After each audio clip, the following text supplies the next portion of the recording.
Good evening.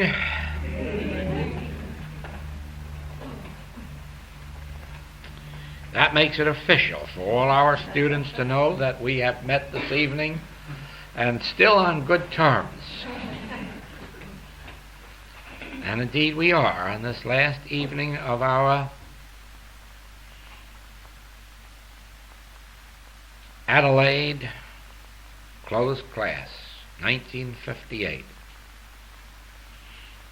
And by now, those who are listening to the tapes will not have to be told that this has been a wonderful week, a wonderful class, and a fine message has come through because they've heard part of it and already know it. I have two things to bring to your attention this evening, which I am sure will form the complete circle of this week's class unfoldment.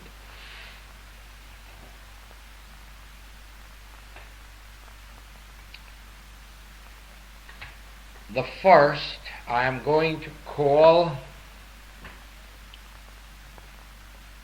God as no power, or God as not power.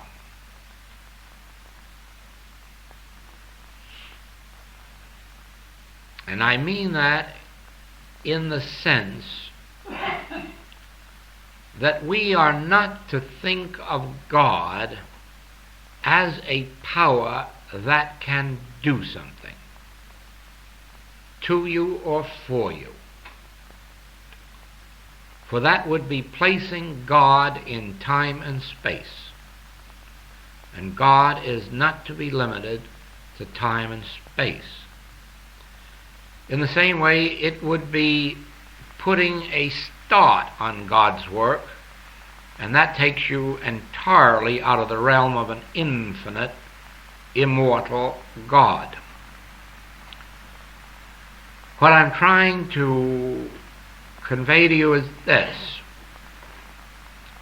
We speak of God as the creative principle of this entire universe, including man. But actually, that brings up a picture in your mind of a God that really created something at some time. And as long as you hold to that belief, you cannot rightly understand the nature of God, for God has never created anything at any time. Any such belief puts God in time and space and with a beginning, and that takes away God's eternality and immortality. I ask you rather to see God as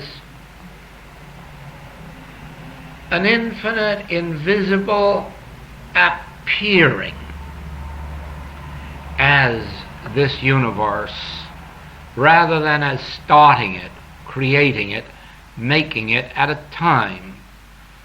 Let us use the illustration now of the fruit tree again.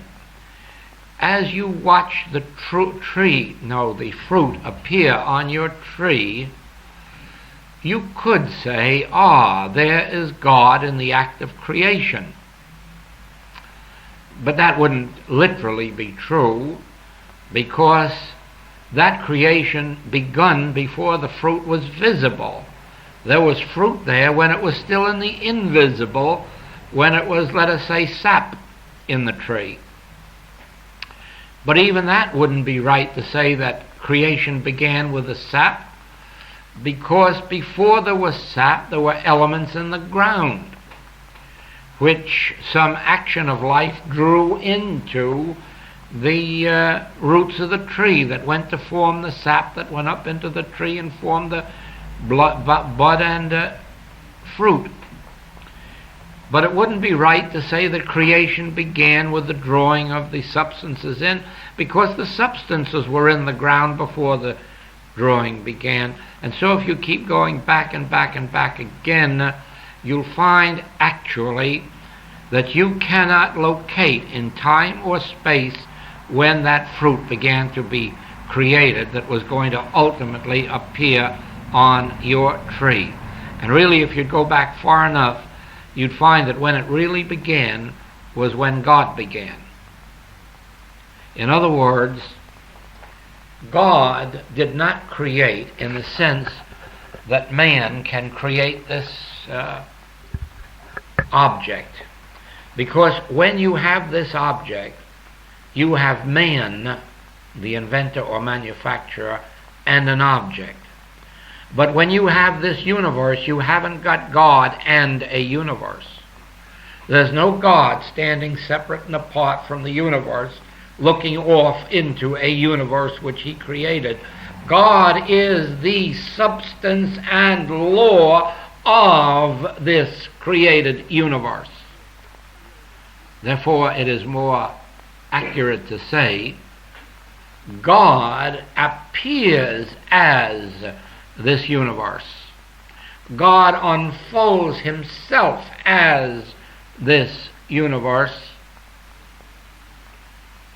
And so when you begin to see this, you'll know that God isn't a power here creating a universe here, nor is God a power here patching up a universe.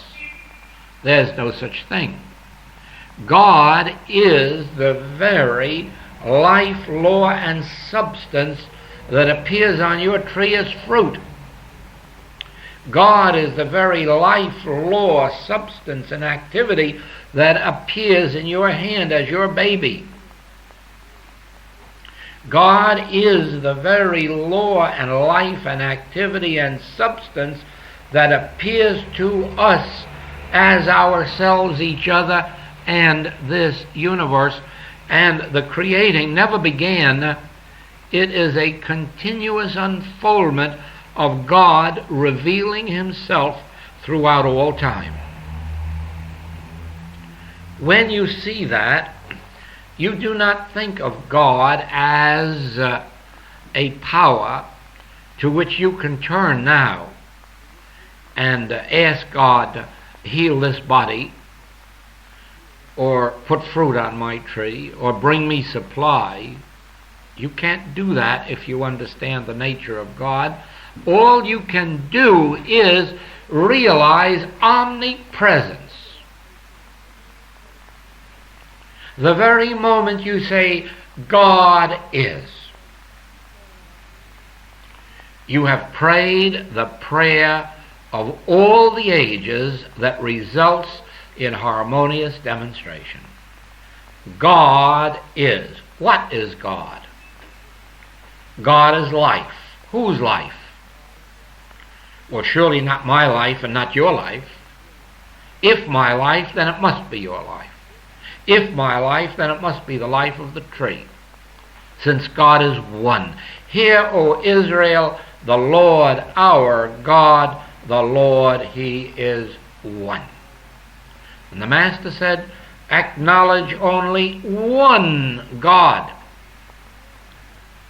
Yes, but God is life. Well, then acknowledge only one life. But God is love. Then acknowledge only one love. But God is law. Then acknowledge only one law. When you acknowledge God as one law, you then can say, well, then material law, physical law, why, they just must be instruments of that one. They can't be destructive to that one. They must be offshoots of that one. Just as if you want to call your body a physical body, you may. Actually, it's a spiritual body because it's formed of the substance of God. Since God could not be infinite and then have a God and your body separate and apart from God, your body would have to be included in the substance of which God is formed. God made all that was made, and anything that God did not make was not made. Well, would you like to say your body wasn't made? Would you care to say you haven't a body? And the sun, moon, and stars haven't bodies? Well, you just can't be that ridiculous. So if you have a body, God made it, and God must have made it out of his own substance, of his own being, for God was infinite in being, and there was no other God, and there was no other being. And therefore all that is God being. God being me, and God being you, and God being the sun and the moon and the stars.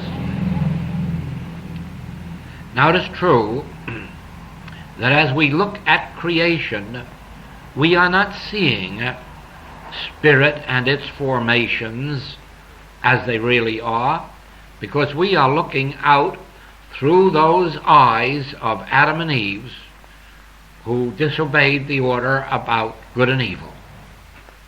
In other words, we today are looking out through eyes that believe that some things are good and some things are evil. Therefore, we are not seeing anything as it is. Nothing are we seeing actually as it is. And that's why we don't see things alike. That's why one likes this kind of art and the other likes that kind of art. That is why in all generations the great music masters have been considered not musical. It took 100 years after they were gone before it was acknowledged that their music was true music. In other words, we are creatures of habit and of our inhibitions and of our background. And so if a thing doesn't conform to our idea of beauty, it isn't beautiful. If a thing doesn't conform to our idea of good, it isn't good. But that doesn't mean that we are seeing things as they are. I don't have to tell you how many men were imprisoned in dungeons for teaching that the world is round.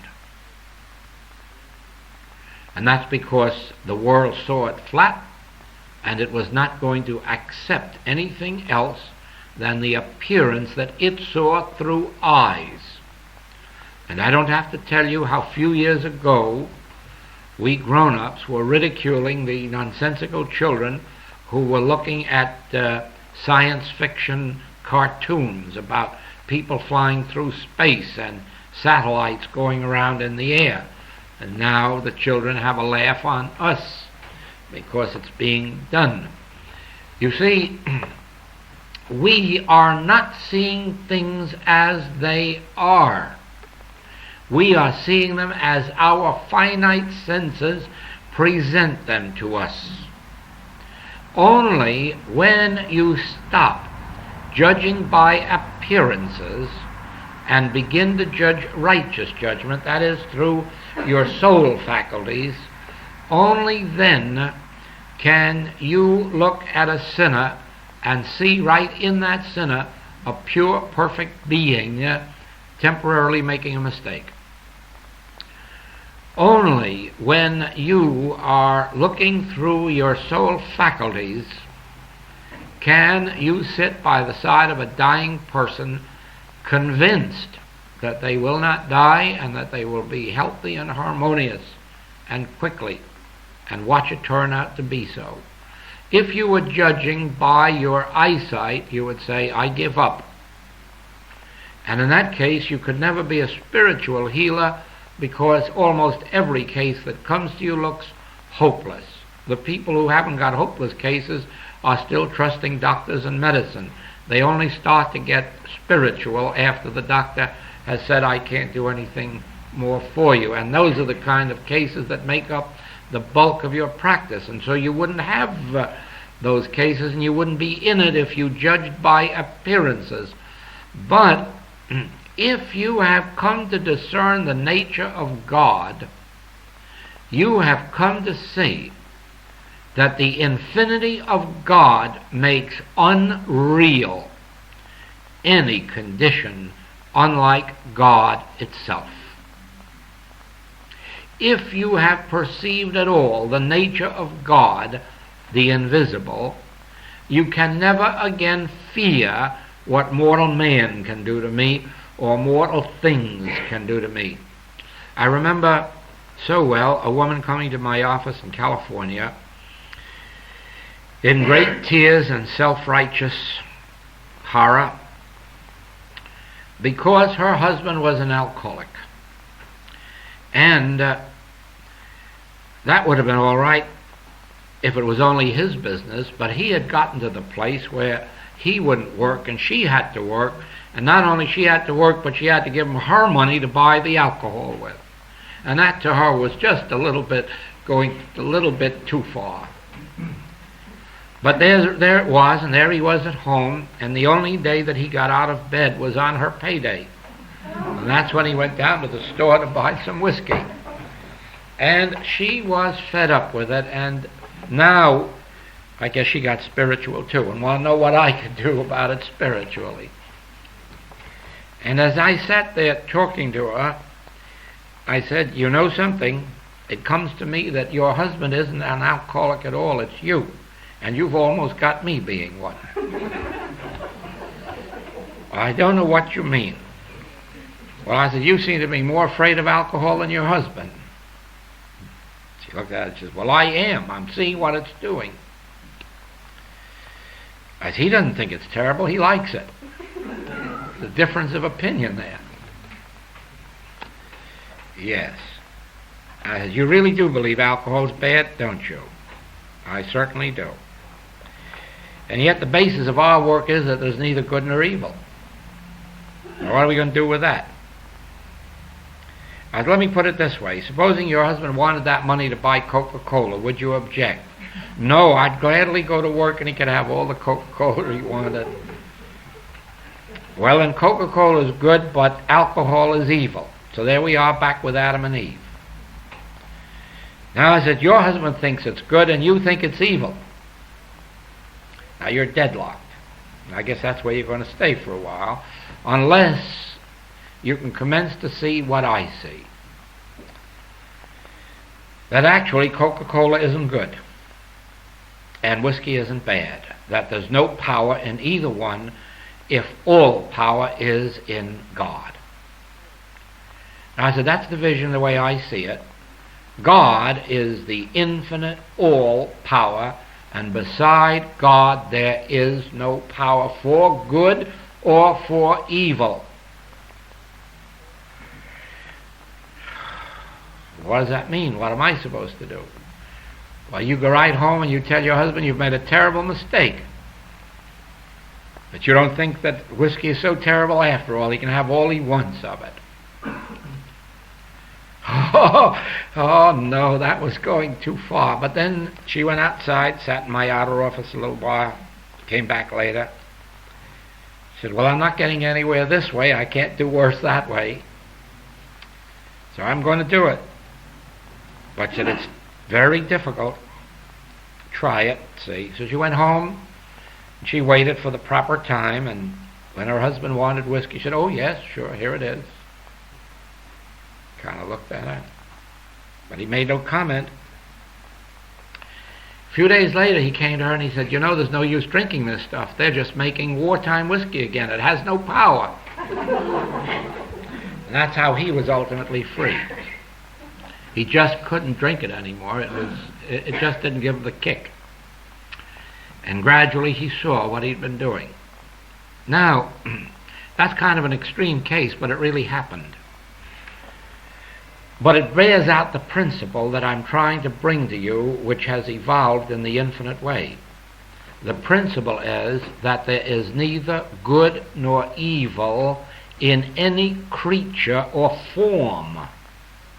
That all good is in the invisible, all power rather, is in the invisible, acting through the visible. Therefore I can say that my hand is not a good hand, it's not a generous hand. That only the Spirit of God could use the hand through which to do good. And that is why there are some healers who heal actually by laying on of hands. And they accomplish healings. And the belief is that the Spirit of God flows through their hands to the patient. And as long as that is part of their belief, it works. And so it is, the hand can be an instrument, but the hand can't be good. And the hand can't be dishonest. That's why they never send anybody's hands to jail for stealing. No, it wouldn't do any good. It wasn't the hands. They were just the instrument.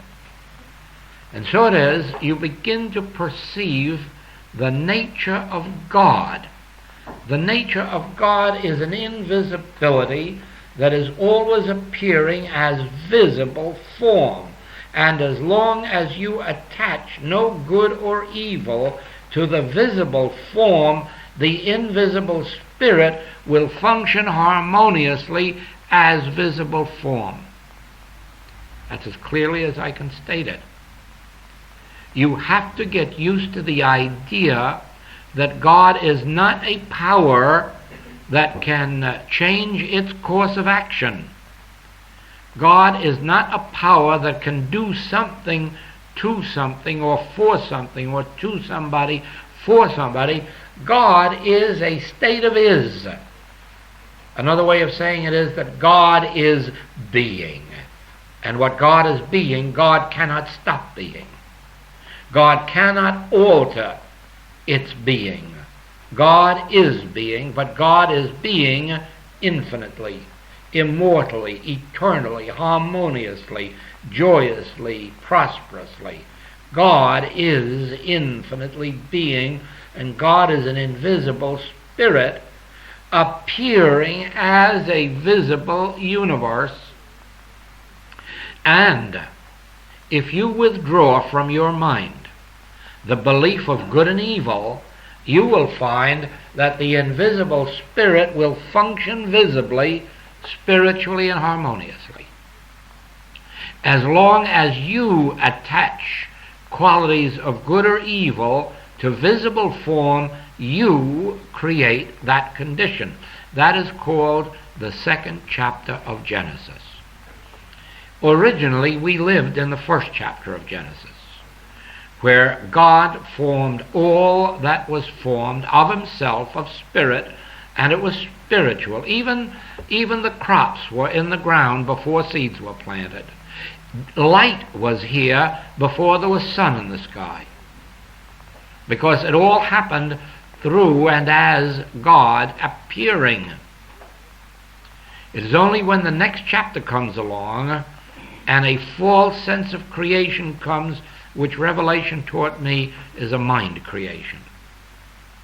It is through the mind that we begin to know good and evil. It is through mind that we think that we are creators. And through mind all limitation comes. Now, when you use your mind not for a creative purpose, but as an avenue of awareness, you'll find a different story. For instance, the story is told of Thomas Edison and his inventions, that whenever he was inventing something, his habit was to put his hand up behind his ear as if he were listening. Then he'd close his eyes, and then he'd come back and say, "Do this." In other words, he wasn't creating anything with his mind, he was listening with his mind, and into that listening awareness came the ideas. Well, so we know is the truth about composers.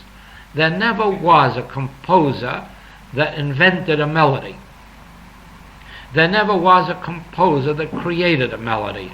A composer is a person who has the gift of settling back into a quiet communion, and then something pours into his awareness and he writes it down.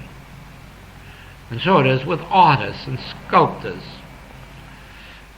Only recently I read the story of Michelangelo standing before his statue of the angel, and a woman saying to him, "Oh, what a great man you must be to do such a wonderful piece of work." And he said, "Oh, I didn't do that.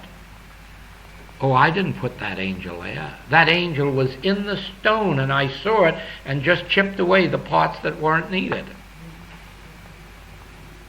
Yes, that is the secret, that you don't create, you don't go out and try to be a great I am of yourself. You sit always, whether you need an idea for business, invention, art, music, metaphysics. You don't invent these things or make them up. I hope that our people all know that I never made up anything that's in the Infinite Way writings. These things came to me. I didn't know them when they came, They came to me. I never thought them out. They flowed from somewhere within me, because when it happened, I'm listening. Now, it's the same as I do when I'm sitting here talking to you. Inwardly, I'm always listening. Always listening. And there are times when I stop myself in the middle of what I'm saying and say something else because I've just heard something else. And it's come. Now, once you begin to perceive the nature of God, you'll know that because of omnipresence, God is here and now where we are. The very place whereon thou standest is holy ground. If you go up to heaven, it is. If you go down into hell, it is. If you go through the valley of the shadow of death, it also is holy ground, for God is there. Now, as you learn to live in that realization that where I am, God is, wherever it is, then fulfillment starts to flow, and God begins to appear as the harmonies of your existence. God does not give you supply. When you attain the realization of God's presence, it appears as supply. God appears as supply. God never gives anyone health. Ill health is a sense of separation from God. Therefore, when you attain a realization of God's omnipresence, your health appears. It was there always. God can't take away your health or give it back to you.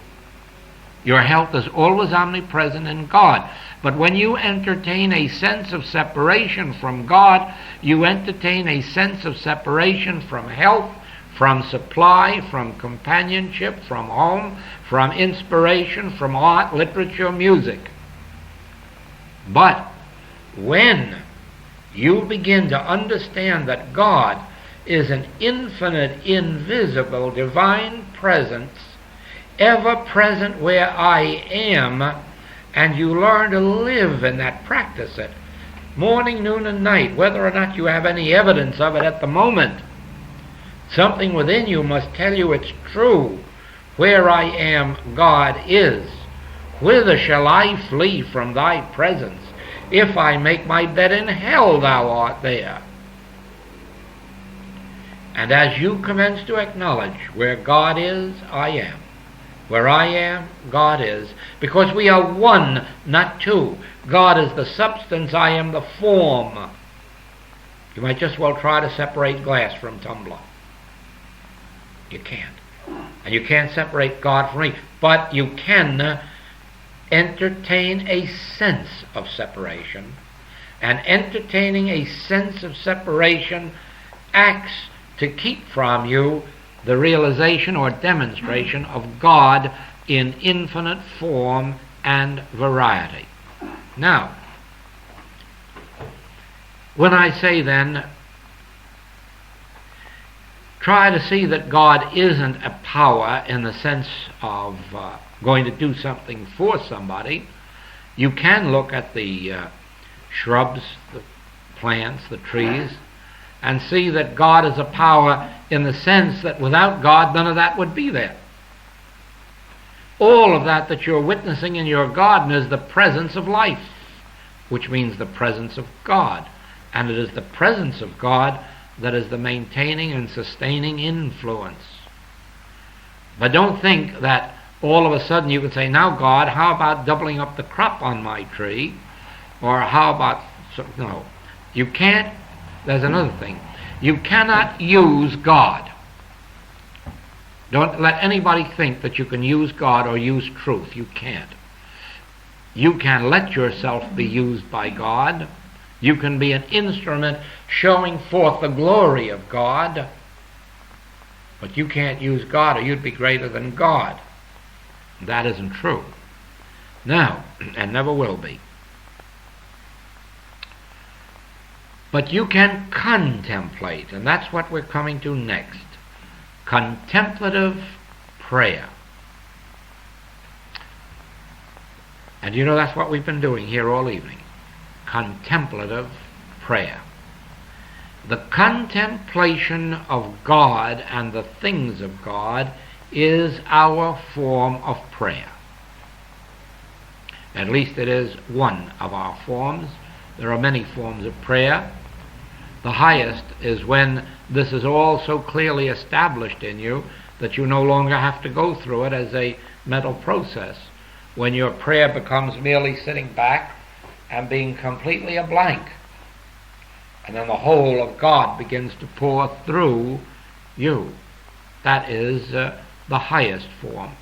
But it is arrived at through contemplative prayer. Now, when you have contemplative prayer, or you can even call it metaphysical treatment if you like, as when you're called upon to help somebody, and you sit back, and you're not going to think about the patient, and you're not going to think about their disease, otherwise you'll perpetuate both. You'll have an immortal patient and an immortal disease. So you drop them, and you turn to God. And of course, there's nothing more profound than the two words, God is. Of that I'm sure. God is. Everything in this life testifies to the fact that this universe is run by law. The stars in their courses, the sun, the moon, nature, apples from apple trees, peaches from peach trees, fish in the sea, birds in the air. Everything points to a law that man neither made nor can man control. It's a law which existed before there was a man on earth, according to the first chapter of Genesis. Therefore, I say, God is. God is, and God is about the business of being God. That means God is functioning as the sun and the moon and the stars. God is functioning as my individual being. In fact, if it weren't for God, I wouldn't have a mind, or a soul, or a life. Therefore, God is functioning as my mind, as my life, as my soul, even as my body, for my body is the temple of the living God. And this is true of my patient, of my student. There's nothing true of me that isn't true of thee. Nothing true of thee that isn't true of me.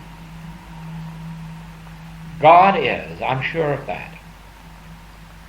I'm sure that God is a lawgiver. But if that's true and God is infinite, God must be the only lawgiver. And therefore, all law is spiritual.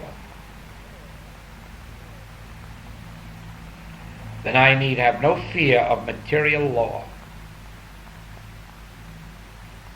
No, I will have no fear of material law, since the spiritual law is the real, and material law must only be some form of it. Therefore, it has no destructive element.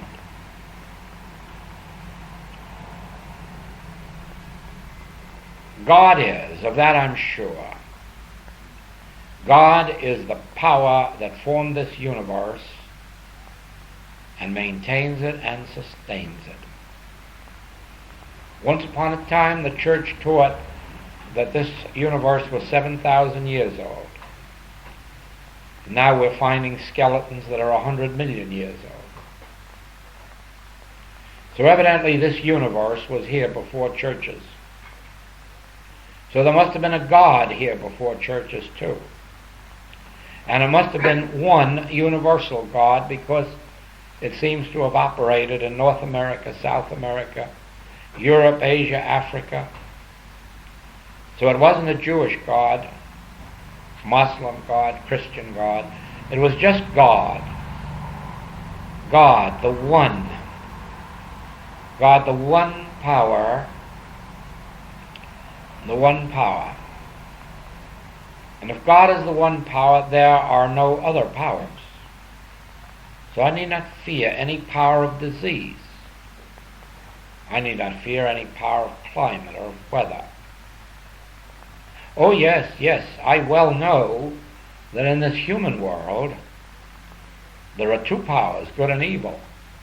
And I know that the world is suffering from that belief. I know that we never will go back to Eden, to harmony, until we obey the Master and live by the first commandment, thou shalt acknowledge no other power than God. Thou shalt acknowledge no other presence than God. Even to Pilate I will say, thou couldst have no power over me unless it came from God. Even to death I will say, thou hast no power. Come on, young man, get up. Come forth, Lazarus. Death has no power. Since God is infinite, God is the only power, and I acknowledge no other power.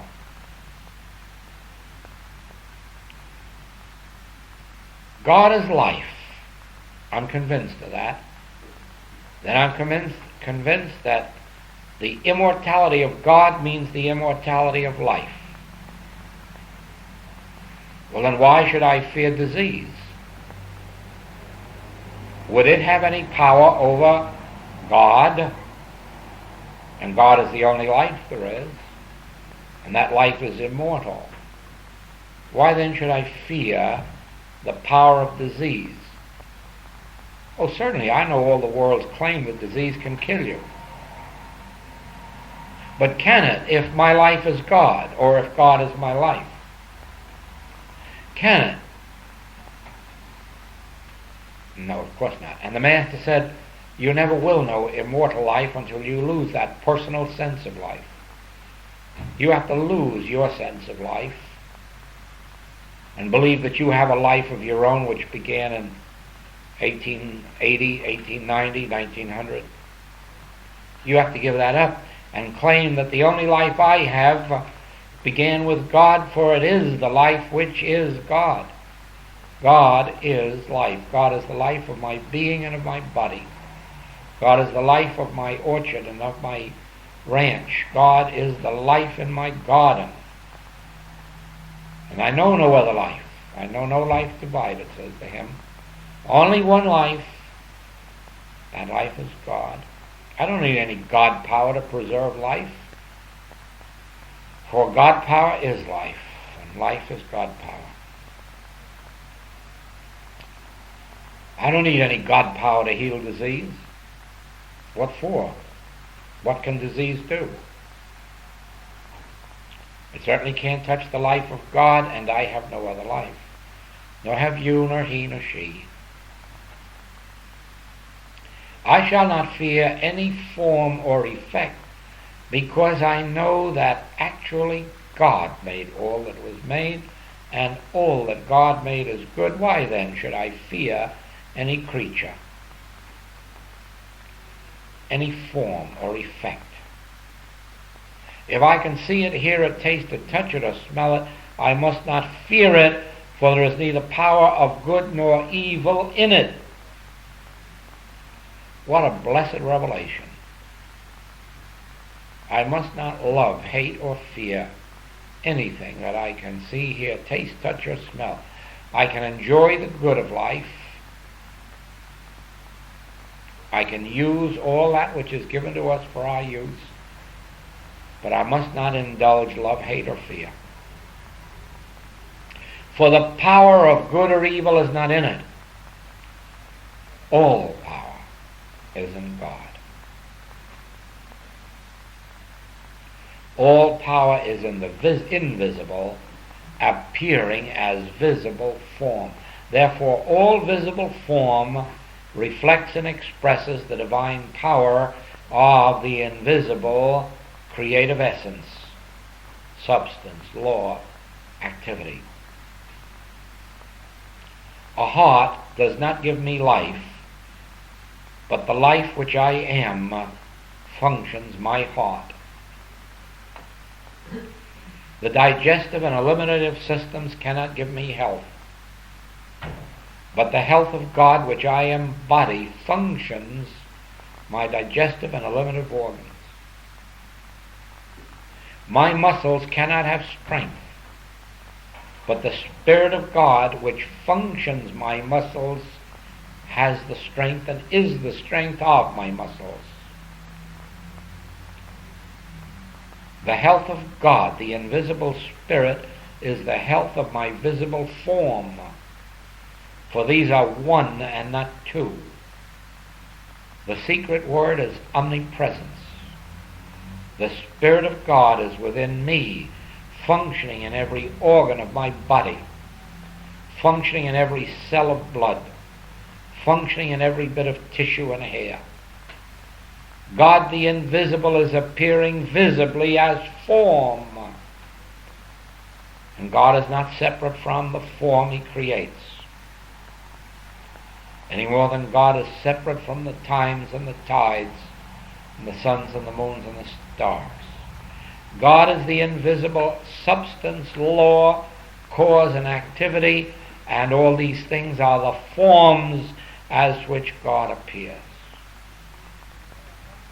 God appearing as. God appearing as. The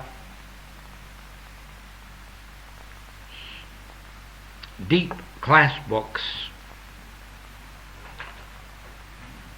some of you have read them. The Master Speaks, Consciousness Unfolding, God the Substance of All Form. These contain this revelation which came to me of God appearing as this universe, God functioning as this universe. And I'm happy that the Master Speaks is already in book form to match these other books. And next month, Consciousness Unfolding will be in the same book form to match the Master Speaks. And then God, the Substance of All Form, goes to press and will be ready by about next January.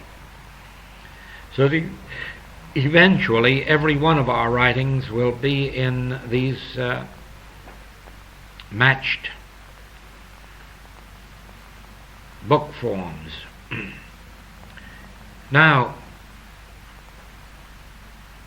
that which we have just experienced I call contemplative prayer or contemplative meditation, and you may also call it treatment, because whenever I find it necessary to treat, that is the form of my treatment. I will sit down, take whatever problem you've given me, and drop it in my wastebasket. And then I turn to God, and I begin to contemplate God. God is one, God is law, God is individual being, God is the only life. God is divine presence, God is omnipresence, God is omnipotence, God is the all-knowing mind and the divine love of the universe. And I continue that form of quiet, inner, peaceful contemplation until I arrive at a place where no more thoughts come, and then I just sit there quietly for a few minutes, and my treatment or prayer is ended. Usually it ends with that deep breath coming to me to let me know that it's over and God is on the scene. But even if it doesn't, it makes no difference. In those cases that do not respond the first time, it means that if you come back to my thought later in the day or night, I have to again go through a form of contemplative prayer or meditation. If you keep coming back to my thought 10 times in a day, I have to do it. I never tell you about it. You never know, as far as I'm concerned, whether I did 5 minutes work specifically or 5 years. As a matter of fact, a lady wrote me a few months ago and to thank me for a very beautiful healing and wanted to know how much time I had spent on it, and I said 30 years. because I wouldn't know exactly where to begin and where to stop. All healings began when my first thought first turned to God, and all healings are the result of that. They're not the result of something that we do today. It's something that has become a part of our consciousness from the beginning of our turning to God. And that is why sometimes the most wonderful healing takes place instantaneously. It isn't because you thought of something in that minute. It's what took place in your life the past years since you began this study. Now, this form of contemplative meditation or contemplative prayer ultimately leads you to where you can go through an entire contemplative prayer in 3, 4, 5 minutes. Ultimately, you arrive at that. And then you settle down into your inner listening attitude, and the Spirit of God takes over and begins to talk to you. Ultimately, you get to a place where you do not have to use contemplative prayer continuously, only occasionally. You get to a place where at any time of the day or night, any minute you like, you can just close your eyes, open your ear, and in pours the voice of God or Spirit of God or activity of God, and it does the work. But that is all a matter of development. It does not come easily. It comes more easily to my students than it came to me, because they have the advantage of my lifting them to a higher plane of consciousness than they could have attained by themselves in their early state, because I have gone through that. It took me 8 months of daily meditation before I achieved the first second of realization. And then gradually it came more quickly, and now it comes spontaneously, any time, and nearly all of the time. But that is a matter of development, practice, constant practice. The more you give yourself to contemplative meditation, contemplative prayer, the closer you bring yourself to conscious union with God. In your contemplation of God and the things of God, never make the mistake of turning to God as if you were going to turn on God's power. Always remember, it's been turned on right from the beginning. And you're not starting it in action, you're just bringing yourself in attunement with it. It's already functioning. There are loads of people in this very city who are living in attunement with God. And so, when you make your first attunement, it will not be as if that's the first time it happened. It's been happening right here to people right along. But you had not been in attunement, and now you are bringing yourself into an attunement of that which is. God is where you are. The kingdom of God is within you. Now, through silent inner contemplation, bring yourself into attunement, at one-ment with it, and then the first thing you know, it begins to flow through you. It's always there. It's locked up. Make a way for the imprisoned splendor to escape. And the Bible tells us very clearly how we do it. Thou wilt keep him in perfect peace, whose mind is stayed on thee. Acknowledge him in all thy ways, and he will give thee rest. Pray without ceasing. In other words, keep the mind as far as possible stayed on God, but never in a sense of trying to get something from God, never in the sense of molding God to do something for you, but always in the sense of coming into at-one-ment with that which God is, so that you can be molded into the likeness of God, so that you can put off mortality and put on immortality by letting God mold you into its own image and likeness. We are that in our inner being. It is only in the mind where we have accepted the belief of good and evil that we have become separated. Now, in your moments of inner contemplation, be sure that you take up every single time the subject of good and evil. Be sure that in your contemplation you don't fear to look at anything or anybody out here and say the power of good or evil is not in you, but in the invisible presence of God, which appears here as you.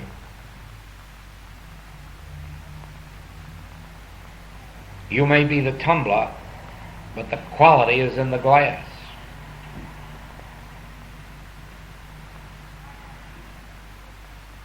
You may be a safe, but the quality is in the metal of which the safe is formed. Security isn't in a safe, it's in the metal. And so it is. There is no power for good or evil in any form. All power is in the invisible, making itself manifest as the visible harmony and peace and law and order. Heretofore, I have been under the law of Moses, the law of cause and effect, the law of karma, the law of as ye sow, so shall ye reap. Now I am under grace. Now I recognize no law but the law of God. Now I recognize no cause but the great cause, invisible cause, God. Now I acknowledge no effect except those effects which are God in expression, God formed, God realized. I am no longer under the law. I am under grace. I acknowledge neither good nor evil in any body, in any form. I acknowledge God alone as good. God the Spirit, the invisible, the one creative principle, the only sustaining influence, maintaining and sustaining itself in infinite form and variety.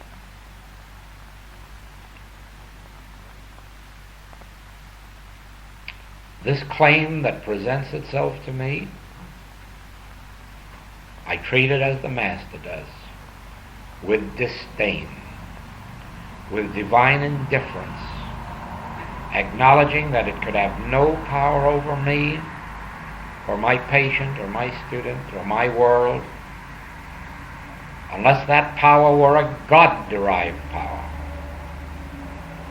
For the only power is that which manifested itself as this universe, as my individual being. For I and the Father are one, and all the Father hath is mine. I stand on holy ground. The place whereon I stand is holy because God is where I am. I can never flee from the presence of God. Even if temporarily I put myself in hell, now I know thou art there, for thou and I are one, not two. We are inseparable, indivisible, and all the presence and all the power of the invisible good is manifest as visible form. And that is why the master could say to the cripple, "What did hinder you? Pick up thy bed and walk." Because the master saw no power but God power. He knew that in the kingdom of God no man needed healing. Thou art whole. Thou art whole. My power doesn't make you whole. God made you whole in the beginning, before ever the world began. Before Abraham was, you were whole, full, complete, harmonious, perfect. What did hinder you? Pick up your bed and walk. And for the man born blind, neither did this man sin, this child, nor his parents. All that only takes place in the belief of good and evil. In the kingdom of God there is no such thing. Open thine eyes. And he opened his eyes and he saw. Jesus didn't heal him. Jesus knew that God made all that was made, and all that God made is good, and only the belief in good and evil was keeping those eyes shut. And in the presence of the realization of neither good nor evil, but only the Spirit of God, he could say, "Open your eyes." And the man opened his eyes and he saw. Lazarus, come forth. Did Jesus turn death into life? Or did Jesus recognize life animates the body? The body doesn't influence life. Life animates the body. Therefore I say unto you, Lazarus, which is the life of God, come forth. Jesus did not address that statement to a corpse. He addressed it to the consciousness of Lazarus, and he called him by name, Lazarus, come forth. And Lazarus came forth and brought his body with him, because Lazarus and his body were one, just as I and my Father are one. Lazarus really was a name. God was the being and the life, of which Lazarus was but a name. He could just as well have said,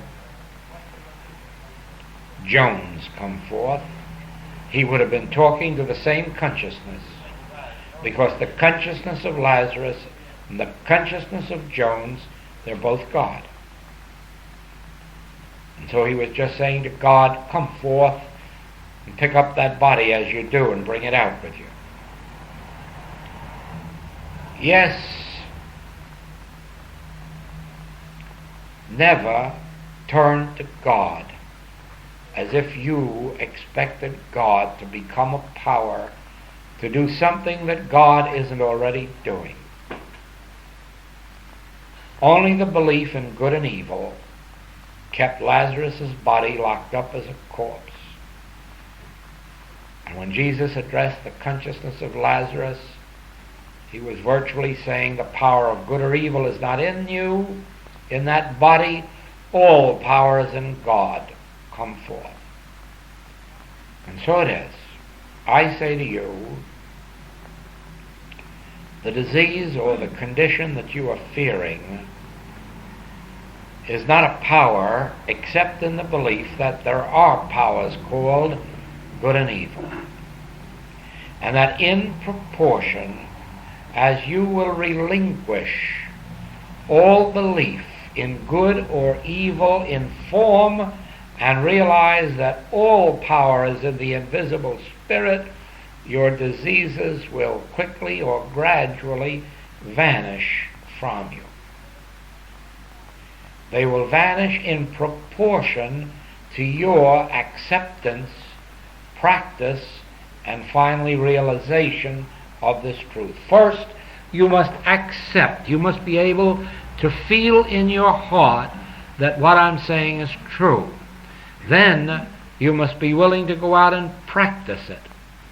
Sit each day 2 periods, 3 periods, 4 periods in contemplative meditation or prayer, contemplating God and the things of God, and seeing how that operates in your particular experience, and then inviting God to reveal His light within you, to give you grace, to open the blind eyes, not the physically blind eyes, the mentally dulled or spiritually darkened eyes, so that I may inwardly see Thee, truth, life. Pray that I may be molded in the image and likeness of God to be a servant of God, never telling God what I want, but always reminding myself God's will be done in me, not my will be done through God. God's will be done in me. Mold me in Thy image and likeness. Make me a fit instrument through which love can flow. I can never be that fit instrument while I'm hating, judging, criticizing, condemning, only while I purge myself, even while I do laugh at the mistakes of man whose breath is in his nostril, but never judge it or criticize it or condemn it in a censorious manner.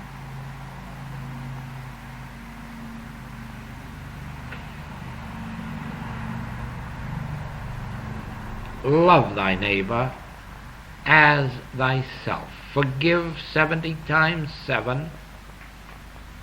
Place no power in the form or creature, and practice it as many times a day as you can set aside 3, 4, and 5 minutes. And then the day will come of realization. That day of realization will not remove every problem from your experience. It'll disappoint you afterward to find out that it hasn't. For realization has to be a continual thing, a continuous thing. We have to have realizations on many, many subjects.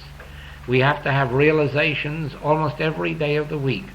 And even when they're not for ourselves, they're for others. So that we never get to the point where we can say, oh, I have arrived. If anyone has arrived, I haven't yet heard of it. And I'll assure you that I haven't. I arrive bit by bit daily, because daily I have new experiences that awaken me to things I hadn't realized before. Maybe I knew them before, but knowing them is not of too much value. That's only a first step. Realizing is demonstrating. Realization is demonstration. You only demonstrate what you realize, not what you intellectually know. Because so far as that goes, at this very moment, you know about every bit of revealed truth that has ever been given to mankind. You've had it all this week.